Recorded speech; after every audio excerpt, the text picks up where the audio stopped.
नमस्कार, मी सचिन देशमुख। काल किरण लामटे यांनी पत्रकार परिषदेमध्ये जे काही वंदनीय पिचड साहेब आणि त्यांच्या कारकिर्दीवर किंवा त्यांच्या जे काही कार्यकर्त्यांना घाणघाण चिखलफेक केली त्याचा मी अकोले तालुक्याच्या वतीने जाहीर निषेध करतो। कालच्या पत्रकार परिषदेमध्ये त्यांनी सांगितले का यांच्या गावामध्ये दहशत आहे, तालुक्यामध्ये दहशत आहे। यांनी सांगावा कुठं दहशत आहे, कोणाची दहशत आहे, कशा प्रकारे दहशत आहे। यांचे कार्यकर्ते खुलेआम लोकांना वेड्यासारखे मारतात। जेव्हा मारून झाल्यानंतर यांचा घुमजाव करतात, जेव्हा प्रकरण अंगलट येतं आणि मग त्याला जाहीर करतात का हा दारू पिलेला होता। तुम्हाला दरवेळेस दारुडेच मिळतात का? हां, गरीब लोकांना बेदम मारहाण करायची, लाताबुक्क्या घालायच्या आणि त्यांच्या अंगलट आलं का दारू पिलेला होतं हे जाहीर करायचं। हे किती दिवस चालायचं? 3 महिन्यापूर्वी राजूर ग्रामपंचायतची निवडणूक लागली। आमदार किरण लामटे यांच्या स्वतःच्या राहत्या वार्डामध्ये माझे बंधू अक्षय देशमुख हे प्रचंड मताने निवडून आले। अक्षरशः यांच्याकडे डिपॉझिट जप्त होईल अशी नामुष्की यांच्यावर ओढावली। त्याच्या काही मनात राग धरून यांच्या पायाखालची वाळू सरकलेली आहे। आमदार संभ्रम अवस्थेत आहे का राजूरमध्ये स्वतःच्या राहत्या वार्डामध्ये 100-200 मताची सुद्धा मतदान मिळालं नाही, तर एकतर्फे हे 500-550 मताच्या पुढे अक्षयनी मतदान घेतलं। ग्रामसभा झाली मागच्या वेळेस। ग्रामसभेमध्ये किरण लामटे यांच्या पत्नी ह्या आम्ही काही प्रश्न उपस्थित करीत होतो। ते प्रश्न उपस्थित करत असताना हे आमच्या अंगावर धावून येत होत्या। आम्ही त्यांना एकच सांगितले का आम्ही प्रश्न सामान्य माणसं म्हणून आम्ही उपस्थित करतोय, आम्ही ते पण करायचे नाही का? ते वारंवार अंगावर येत होत्या आणि आम्ही काही आरोप केले तर आम्ही आमदारांवर आरोप केले की ही दारू बंद करावी। आता तुम्ही प्रशासनामध्ये आहात, सरकारमध्ये आहात, तुमचेच तहसीलदार आहे, तुमचेच पोलीस डिपार्टमेंट आहे, तुम्हाला काय अडचण आहे राजूरची दारू बंद करण्यासाठी?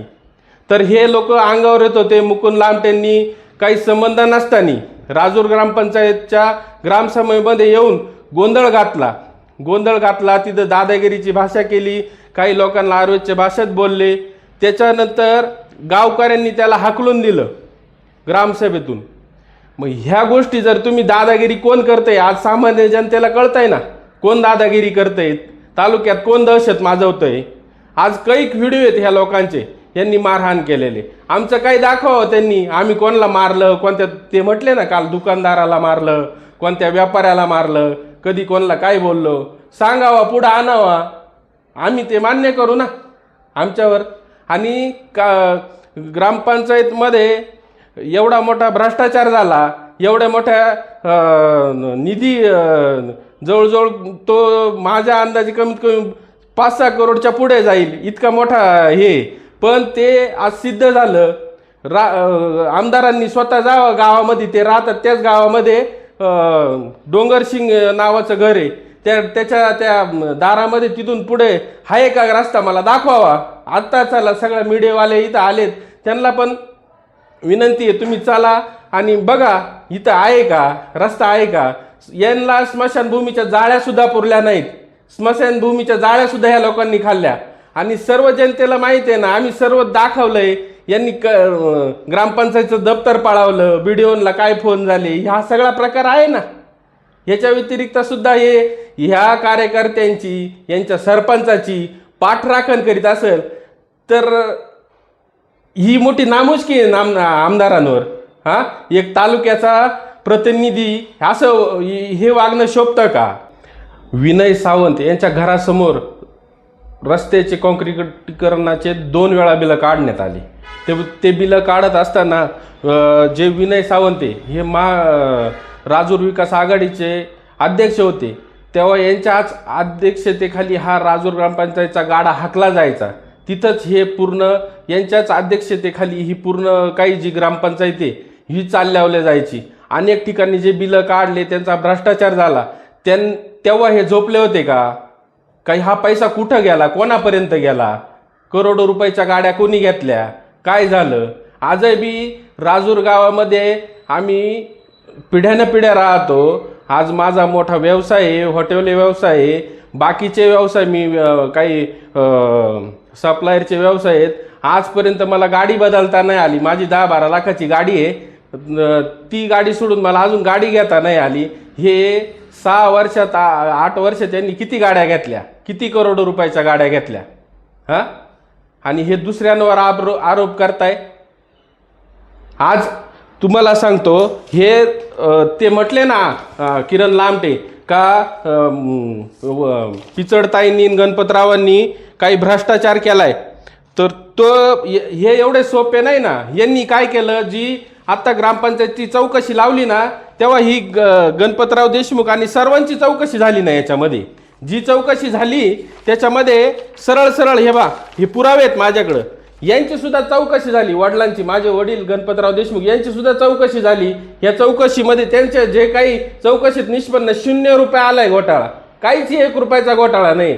तर यांचे करोडो रुपयाचे घोटाळे बाहेर आलेत. आणि जे काही घोटाळे बाहेर आलेत ते नाशिकचे आयुक्त यांनी ही तपासणी केली आहे. ते IAS अधिकारी आले होते चौकशीला. तुम्ही काय लोकांना येड्यात काढतायत का? एवढे मोठे अधिकारी त्यांच्या अंगावर थोडी घेतील. तरी तुम्ही आज एवढं सिद्ध होऊन सुद्धा यांना 30 दिवसाच्या आत पैसे भरायची नोटीस आलेली आहे. ही काल किती तारखेची नोटीस आहे? एक 10-12 दिवस 15 दिवसाच्या आत, 30 दिवसाच्या आत पैसे भरायची नोटीस आलेली यांना. 1,14 लाख रुपये भरण्याची नोटीस आलेली आहे. हे असे यांनी भ्रष्टाचार केलेले, त्याचे पुरावे माझ्याकडं एवढं थप्पी पडलेली आहे. काही कोटी रुपयाचे भ्रष्टाचार झालेला आहे हा. हे बघा, रस्ते नाही, काय नाही, सगळं आहे पूर्ण. राजूरच्या दारू संदर्भात माझ्यावर एका दारूवाल्याला बोलायला लावून आरोप केले का सचिन देशमुख 30,000 रुपये हप्ता घेतो. मी हप्ता घेण्याचं काय कारण? मी कोण आहे? मी आहे कोण? कारण की मी कोणत्या तालुक्याच्या एखाद्या संस्थेवर, ग्रामपंचायत किंवा कोणत्याच सदस्य नाही, कोणत्याच संस्थेचा काहीच नाही, कोणत्याच एखाद्या पक्षाचा मोठा काही पदसुद्धा नाही. आणि मी कशाला 30,000 रुपये हप्ता घेऊ हां? आणि हप्ता घ्यायला मी काय प्रशासन नाही ना. प्रशासन तुम्ही आहे, आमदार तुम्ही आहे, सरपंच तुमचा आहे, पोलीस डिपार्टमेंट तुमचं ऐकतंय, तहसील तुमचं ऐकतंय, वरती मंत्रालयापासून तुमचंच वाचतंय. मग तुम्ही माझ्यावर आरोप करताय का 30,000 रुपये मी हप्ता घेतला? एक दारूवाला, त्याच्यावर शेकडो गुन्हे दाखल आहेत दारूचे, तो सराईत गुन्हेगार. मी त्याला रोजनरोज विरोध करतोय. माझं फेसबुक तुम्ही चेक करा, सर्व नागरिकांना विनंती, माझं फेसबुक चेक करा, त्याच्यावर बघा माझे प्रत्येक महिन्याला 15 दिवसाला विरोधीच भूमिका राहिलेली. मी कधीच ह्या लोकांचं समर्थन केलं नाही, यांना कधीच पाठीशी घातलं नाही. आणि ह्या उलट हे लोक कोणाला तरी बोलायला लावून माझी बदनामी करण्याचा प्रयत्न केला हां. आणि त्याच्यानंतर तो व्हिडिओ ह्या लोकांनी व्हायरल केला. ह्या गोष्टी यांना शोभताय का? तुम्ही स्वतः मग राजूरची दारू का बंद होत नाही? काल परवा ह्या लोकांनी व्हिडिओ तयार केले दारूवाल्यांच्या घरी. यांना किती दारू सापडली? माझे व्हिडिओ आहेत, मी गाड्याच्या गाड्या दारू पकडलेली. तुम्ही काय पकडली दारू हां? तुम्ही उलटे माझा सरळ सरळ आरोप आहे, तुम्ही ह्या राजूरची दारू का बंद होत नाही? तुम्ही फक्त 1 दिवसापुरतीच तो व्हिडिओ काढण्यापुरतीच राजूरची दारूबंदी होती का? आमदार घरून निघाल्यानंतर निळवंड्याला काय गरज आहे जायची दारू पकडायला? राजूरमध्येच एवढी दारू आहे. आज सुद्धा दारू पकडली आहे. आज काहीतरी 4-5 लाख रुपयाची दारू पकडली आहे हा. का कठोर कारवाई का होत नाही? ह्या लोकांना तडीपार का केलं जात नाही? यांच्या मिटिंगा, ह्या दारूवाल्यांच्या, मटक्यावाल्यांच्या मिटिंगा कोणाच्या बंगल्यावर होतात? यांचं उत्तर यांनी द्यावं मला.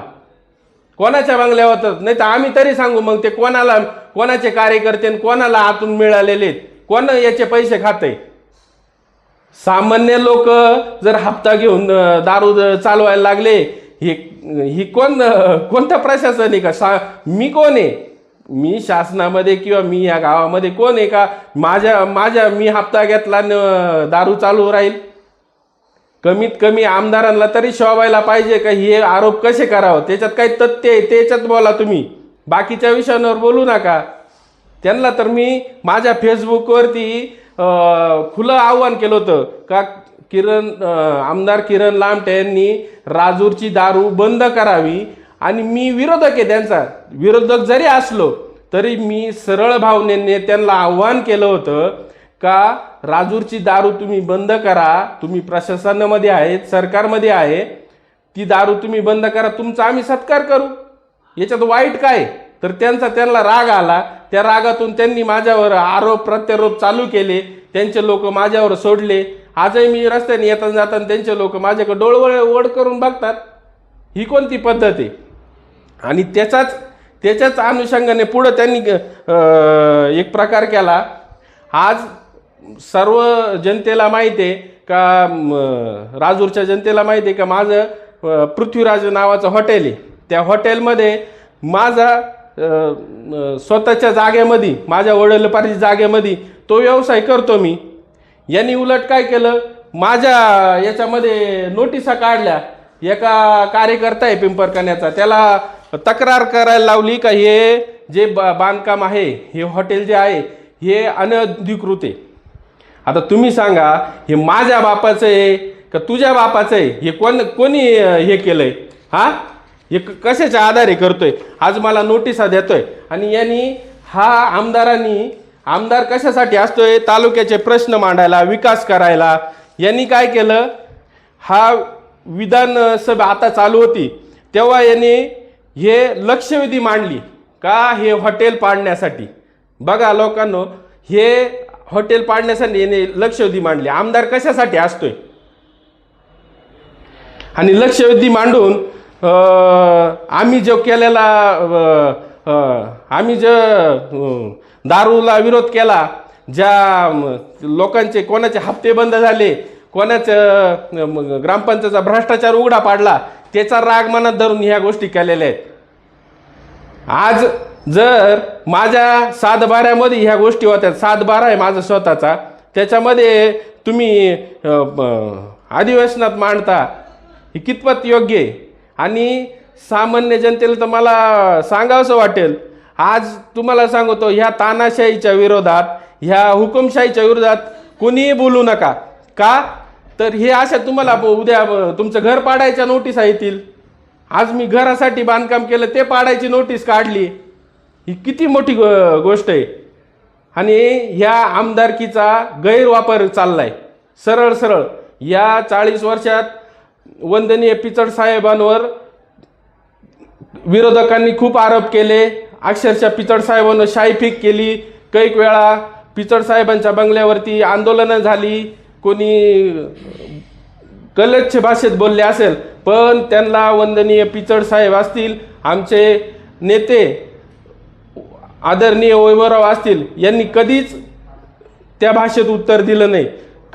कायम शांततेची भूमिका घेतली. विरोधकांना किती विरोध केला तरी त्यांचं स्वागतच केलंय. आणि यांची भाषा कशी आहे, भाषणामध्ये बोलतात, किरण लामटे बोलतात का त्यांचा सत्कार करू, म्हणजे तो सत्कार म्हणजे कसा आहे, सत्कार आहे का सत्कार आहे, हे सर्व जनता पाहते. आजही बी तालुक्यामध्ये तुम्ही बघा, त्यांच्या विरुद्ध पोस्ट पडली का त्यांचे कार्यकर्ते काय म्हणतात, आमच्या नादाला लागू नका. अरे मग तालुक्यात दादागिरी, हुकुमशाही कोण करतं हे समजतंय ना लोकांना. आमची दाखवा कोणला अरावी काही भाषा आहे का. मग दादागिरी तुम्हीच करायची, परत आम्ही गावात लोकशाही आणली, हीच तुमची लोकशाही आहे का ठोकशाही आहे, ही कोणती भाषा आहे. ह्या सगळ्या गोष्टींचा जनतेने विचार केला पाहिजे. हे कोणत्या मार्गाने लोकांना फसवताय, एक वेळेला वेगळं बोलायचं आणि काय करायचं. राजूर ग्रामपंचायत ही पिचड साहेबांच्या ताब्यात असल्यामुळे ग्रामपंचायतच्या लगेच साफसफाई झाली पाहिजे, हे एकदम चांगलं काम झालं पाहिजे. अशा पद्धतीने सगळे नियोजन चालू आहेत, पाण्याची सुव्यवस्था चालू आहे. आणि त्यातच नदीला आता पाऊस झाल्यामुळे थोडंसं गढूळ पाणी येतं आहे, पण तसंच ग्रामपंचायत, अक्षय असतील, आमचे वडील गणपतराव असतील, ते सर्व उपाययोजना करण्यात व्यस्त आहेत. पण हे काल PWD मार्फत, बांधकाम विभागामार्फत एक नोटीस आली. नोटीस कोल्हार-घोटी रोड लगतच्या सर्व नागरिकांना आली. आता तुम्ही पाहत असाल कोल्हार-घोटीला किती खड्डे आहेत किंवा इतर भागात किती रस्ता खराब आहे. पण मी एक नमूद करतो इच्छितो का ही सर्वांना नोटीस आली कोल्हार-घोटी रोडला अतिक्रमण काढा आणि कचरा.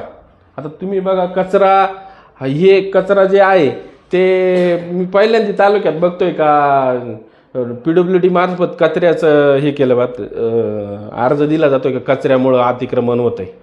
आता कोल्हार-घोटी रोड मग माझ्या हॉटेल समोर तर स्वच्छताच असते, पण मला जेणेकरून त्रास देण्याचं काम याच्या मार्फत होते. आणि एक 15 दिवसापूर्वी माझ्यावर अन्न व प्रशासन यांचीसुद्धा कारवाई करण्यात आली. असेच कार्यकर्ते पाठवायचे, त्यांच्या मार्फत अर्ज द्यायचे. आणि मला ही जे ग्रामपंचायतला विरोध करतोय, त्यांना जो आमदाराला विरोध करतोय, त्या विरोधाला शांत बसावा, यांनी हे थांबून घ्यावा, याच्यासाठी मला त्रास द्यायचं काम चालू आहे. ठीक आहे, मी थांबणार नाही, वाकणार नाही, झुकणार नाही. जे काही करायचे त्यांनी करून घ्यावे. आम्ही त्या गोष्टीला सक्षम आहे. आमची फूड टेस्टिंग पण झाली, सगळं काही केलं. आम्ही त्याच्यात काय उत्तरं द्यायचे ते दिलेत आणि योग्य प्रकारे आम्ही आमची भूमिका तिथं मांडलेली आहे. सर्व महाराष्ट्रातील न्यूज चॅनल तसेच आपल्या अकोले तालुक्यातील प्रसार माध्यमांना सगळ्यांनी तो व्हिडिओ बघितला असेल. किरण लामटे यांच्या बंधू आणि कार्यकर्ते संतोष बोटे यांनी एका युवकाला बेदम मारहाण केली. याच्यामध्ये बेदम मारहाण करताना मी त्या व्हिडिओ बघितला. त्या व्हिडिओमध्ये बघा, त्या मुलाला मोटरसायकलवरून येत असताना त्यांचे वडील आसवले ते पण त्यांच्यासोबत होते. एका मुलाला वडिलाच्या समोर कसं फिल्मिस्टाईननी मारहाण केली, एकदम म्हणजे दहशत पसरावी या दृष्टिकोनातून मारहाण केली की परत आमच्या कोणी वाटेला जाऊ नये ह्या भाषेत त्यांनी मारहाण केलेली. आणि ही मारहाण केवळ दोघांनी नाही केली, तिथे कमीत कमी 4-5 लोकांनी ती मारहाण केली. एक इको गाडी होती, त्या गाडीमध्ये हे लोक आलेले होते. त्यांनी त्या व्हिडिओ तुम्ही सर्वांनी बघा. कोणाकडे व्हिडिओ माझ्याकडं प्राप्त झाला आहे, पत्रकार मित्रांकडे असेल. त्या व्हिडिओमधून 4-5 लोक निघताय, त्याला उडू लाता मारताय, परत त्याला जीवे मारण्याची म्हणे. तुमचा मुलगा नसता तर कापून टाकला असता. मग तू कोणाचा तरी मुलगा आहे, कोणाचा तरी भाऊ आहे, मग तुम्ही त्यांनी काय केलं आहे याची शहानिशा न करता त्याला वेड्यासारखं मारलं आहे. इतकं मारलं आहे का तो मुलगा त्याच्यात अपशब्दसुद्धा काही बोलत नाही, काहीच नाही. त्याच्या पोटामध्ये वेदना होत आहे, तो पोट धरून गाडीवर बसतोय. परत मागून काही लोक येतात, परत मारताय. ही गुंडागर्दी कोण करते? राजूर गावात तालुक्यात ही गुंडागर्दी कोण करते? आणि राजूर पोलीस स्टेशनला ते आल्यानंतर त्यांना कोणीही दाद दिली नाही. एवढं होऊन प्रसार माध्यमांना त्या बातम्या गेल्यानंतर ते त्या पोलीस स्टेशनमध्ये गुन्हा दाखल करण्यासाठी आले. पण त्यांचं कोणतंही म्हणणं मांडून न घेता त्याच्यावरती फक्त एक किरकोळ NC दाखल केली. मोठ्या लोकांनी यांच्या दडपशाहीने हे सगळं मला वाटतं हे सगळं संपून टाकलेलं आहे. त्या गरिबाला न्याय मिळू शकत नाही असं तरी मला वाटतंय. आमदार किरण लामटे यांनी महागड्या गाड्या घेतल्या आणि भ्रष्टाचाराचा पैसा त्यांच्या कुटुंबात जात होता, असं तुमचं मत आहे का?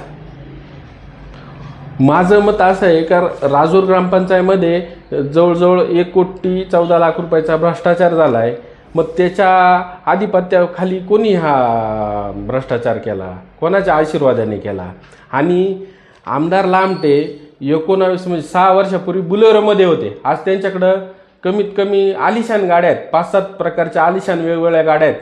तर माझा एक सामान्य नागरिक म्हणून एकच प्रश्न निर्माण होतो, एवढ्या दिवस झाले, आज मी 15 वर्षापासून व्यवसायामध्ये, पण मी एक 10-12 लाखाच्या पुढची गाडी घेऊ शकलो नाही. असा हा यांचा कोणता व्यवसाय का हे करोडो रुपयाच्या गाड्या, फॉर्च्युनर वापरताय, इनोवा वापरताय, नवीन कोणती इलेक्ट्रॉनिक 40 लाखाची गाडी घेतली. मग ते असं वाटतंय ना, सामान्य माणसाला हा प्रश्न निर्माण होणारच आहे. तुमची राजूरमध्ये दहशत आहे, तुम्ही अनेकांना मारहाण करता असा आरोप आमदार साहेबांनी केला आहे, त्याकडे तुम्ही कसं बघता?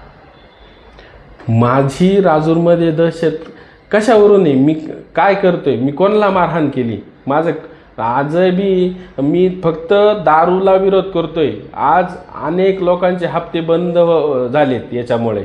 वारंवार माझे प्रश्न आहेत. आज एवढ्या 1-2 वर्षामध्ये मी कमीत कमी माझ्या जवळजवळ 5-25 वेळा मी दारू पकडून दिली असेल, ती पण मोठ्या साठ्याची. आज राजूर पोलीस स्टेशनमध्ये काय चाललं आहे? ज्याला कोणाला दारू दुकान चालवायचं आहे त्यांनी काय करायचं, एक गुन्हा दाखल करून घ्यायचा, महिनाभर दारू चालवायची आणि गुन्हा दाखल करताना कसं आहे 5-25 बाटल्या भेटणार किंवा 1-2 बाटल्या भेटणार, अशी प्रक्रिया चालू आहे. हे सगळं संगनमताने होतं आहे.